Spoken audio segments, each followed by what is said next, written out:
السلام عليكم، مرحبا بكم في القناة. إن شاء الله تكونوا كامل بخير وبصحة وعافية. إذا كانت هذه أول مرة تزوروا القناة وإذا عجبكم المحتوى ما تنساوش الاشتراك وتفعيل الجرس باش يوصلكم كل جديد. فيديو اليوم راح نشارك معكم وصفة كيك بالبرتقال منعشة وخفيفة، وبصراحة أنا شخصيا نفضل الكيكات اللي ندخل فيها الفواكه الطبيعية على بزاف أنواع أخرى. بالنسبة للمكونات بسيطة جدا، لكن ضروري نستعملوا بيترا ولا باتور باش ينجح لنا الخليط. نبدأ بثلاث حبات بيض نخلطهم شوية، وبعدها نضيف من 50 حتى 60 غرام سكر عادي ونخليهم يتخفقوا مليح حتى يولي الخليط أبيض خفيف ومتماسك كما راكم تشوفوا. من جهة أخرى نجيب حبة برتقال وحبة قارص مقشرين ونطحنهم في الميكسور مليح، ما نصفيهمش، نخليهم كامل بالألياف باش يعطوا نكهة أقوى وفايدة أكثر. بعدها نضيف ملعقة صغيرة فانيلا واللوزاز تاع البرتقال والقارص ونخلط الكل مع بعض. نضيف عصير البرتقال إلى خليط البيض والسكر ونخلط بالعقل حتى يندمج الخليط، وما نكثروش الخلط باش ما يهبطش الهواء اللي دخلناه للبيض.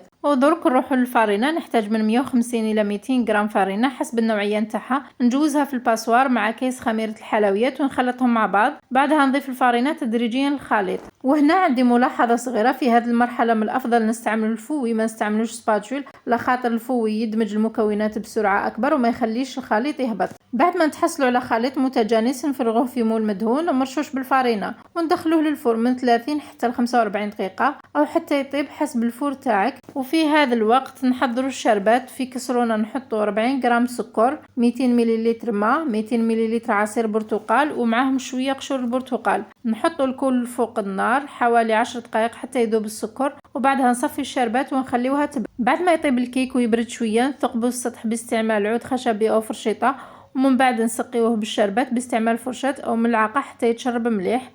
من جهة أخرى نذوب مغرفة كبيرة لاجولي ونخلطها مع شوية شربات وندهن بها وجه الكيك، ونزينه بالكاوكاو محمص أو بنوات كوكو محمص حسب الشي اللي يكون متوفر عندكم. أنا استخدمت نوات كوكو باسكو يتماشى بزاف مع ذوق البرتقال ومع الحمضيات بصفة عامة. شوفوا النتيجة ما شاء الله. هنايا بعد ما قطعته وحطيته في صحن تقديم، شوفوا اللون تاعو ما شاء الله. الكيك جا طري رطب بنكهة البرتقال والقارص ومنعش بزاف. أنا شخصيا نسميها كيكة الانتعاش، لأنه أي واحد يذوقها يحس فعلا بنكهة منعشة وخفيفة. إذا عجبتكم الوصفة واستفدتوا منها ما تنسوش تدعمونا بلايك والاشتراك في القناة وتفعيل الجرس. شكرا على وقتكم بزاف، وما تنسوش الأفكار الصغيرة تقدر تغير يومكم وتخلي حياتكم أسهل.